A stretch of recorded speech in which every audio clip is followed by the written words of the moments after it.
So today we come to the next bit of the story.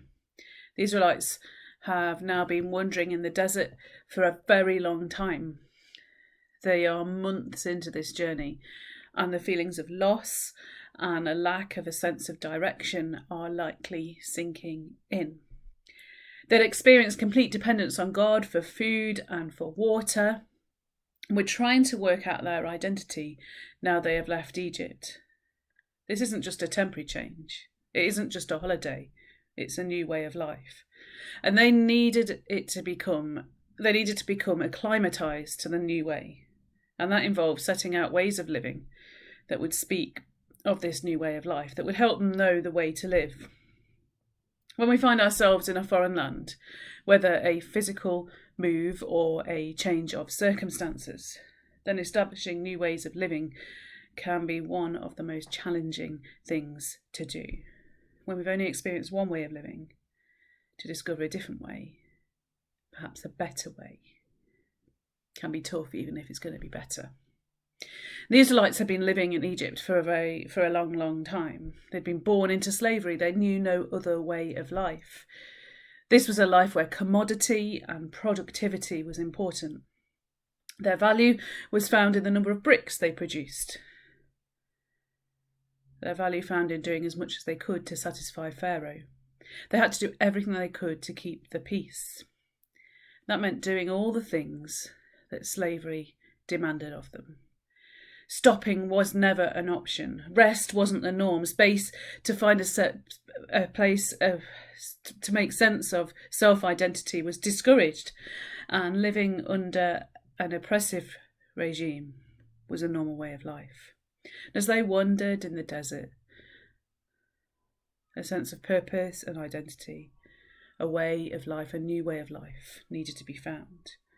To find a life beyond what they'd grown up with needed a change of mindset. So we meet them when they've come to the point of Mount Sinai, place of Mount Sinai. And here God meets them and says, this is what the new beginning is going to look like. This is the new way of life. I'll set out some things. This is the new culture I'm calling to you. It's not a culture of commodity and productivity, of never stopping, and of what you do being what matters, but it's a culture based on my values, says God. God gives them a set of rules for living that speaks about his values before he sends them on their way again.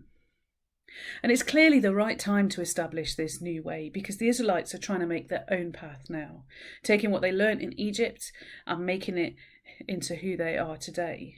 We could have a go at them for making an idol while Moses is up the mountain receiving the 10 Commandments. That's the next bit of the story. But actually, although they should know better, it's not the way they learn in Egypt.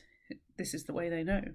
In Egypt, the gods were about building bigger and better. They're about commodity. And what better way to establish a new way for them to build a better God than the gods of Egypt? A golden cow out of all their best stuff. It will show that they've moved on. So Moses receives the 10 Commandments on Mount Sinai, a set of rules to live by given by God. Not in an if you break them you die kind of way, but in an I'm on your side now, how about you live in a way that speaks of the one you follow? We know that we cannot find our way by simply following a set of rules, because our way is found in Jesus, who in his death and resurrection, in forgiveness and salvation, sets out a way that is far better than a set of rules, a way that gives us freedom from a set of rules, but also a way that calls us to try and live differently. God's new way is countercultural. It's different to the way the Israelites have ever lived before. It's different to the way that we live now, that the world lives now. So when we look at these 10 commandments, what's the hardest commandment to keep? How is it hardest to be countercultural? Well, some might say when we look at the world around us, it's the first that the world finds hardest. For many people, God is not a priority. Individualism reigns. Or we might say it's the last. It's really hard for us not to want what others have, not to covet. But actually, I think that it's the fourth that is the hardest.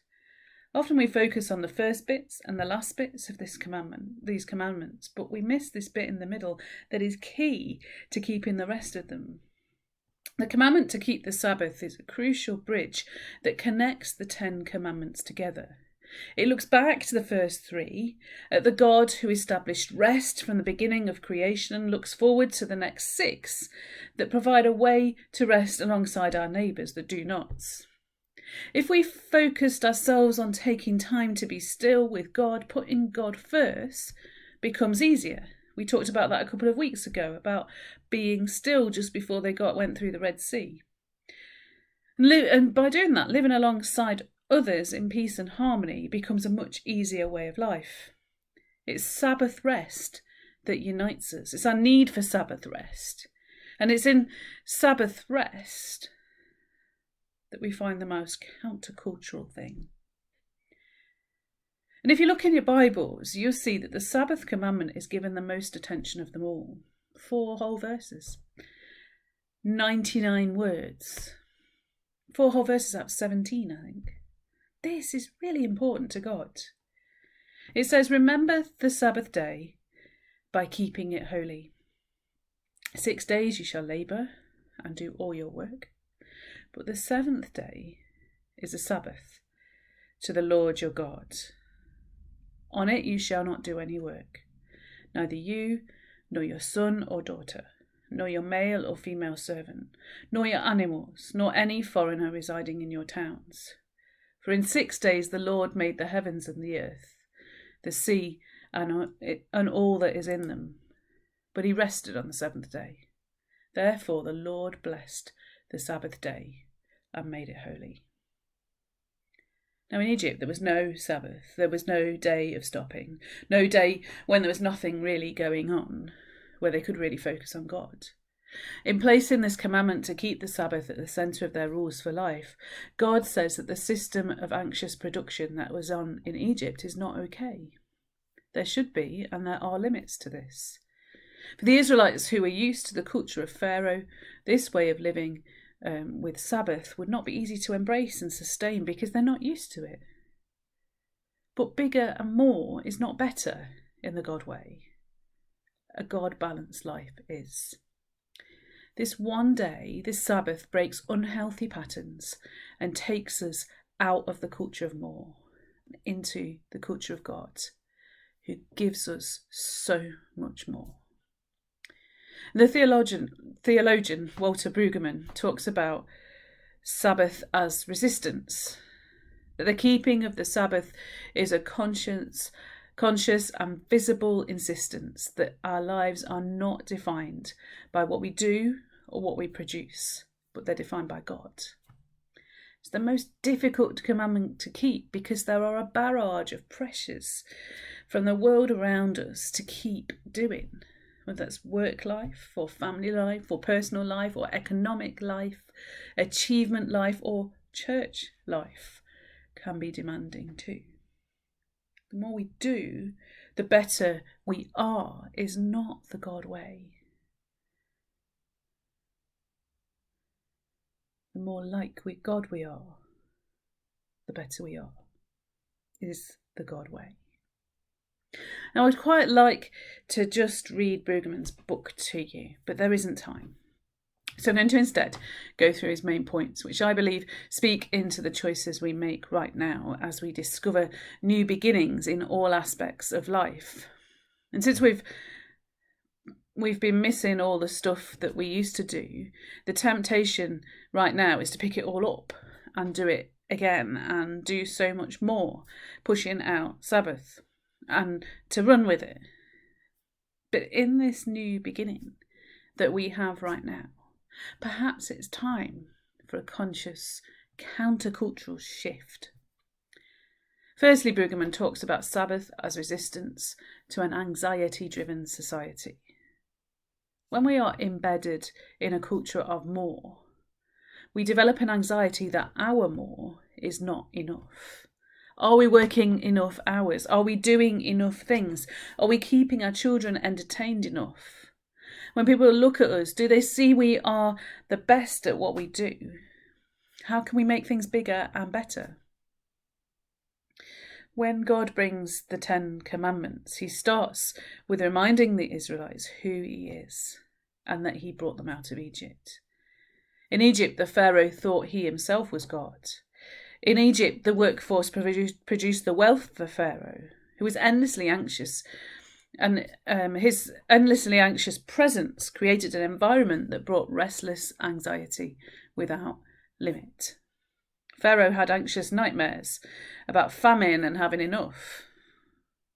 Remember the story of Joseph, some time before this incident, but it's a sign of what the kind of nightmares Pharaoh might have. And that determined the Pharaoh's policies. God had brought the Israelites out of this culture. Why would he choose to go back into it? It's not the world that God created. The world that God created is one of well-being and wholeness. The Creator is not anxious about the world he has created when he stops on the seventh day. God is a constant presence in the world, but not one that has to keep continually checking that people are doing things the way he wants them to do it.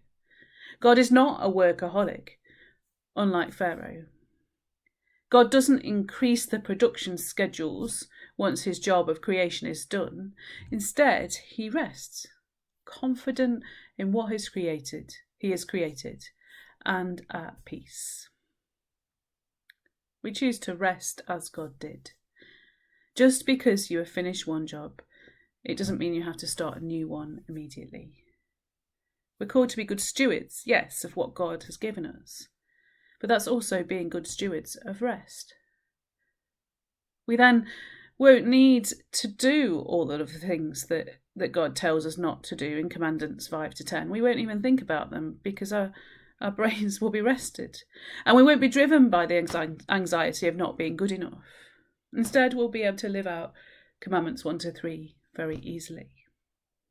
A second thing Brueggemann talks about is he talks about Sabbath as resistance to coercion. Sabbath resists the pull of the world around to do more, to sell more, to control more, to know more, to look younger or to look more beautiful, to be the highest scorer of things, to do the most stuff. Sabbath unites us as we rest and reminds us that we're all equal. We have equal worth and value and success, and so an equal right to rest. When we commit to trying to be more like God, we commit to resisting being pulled by the world as we're pulled towards God.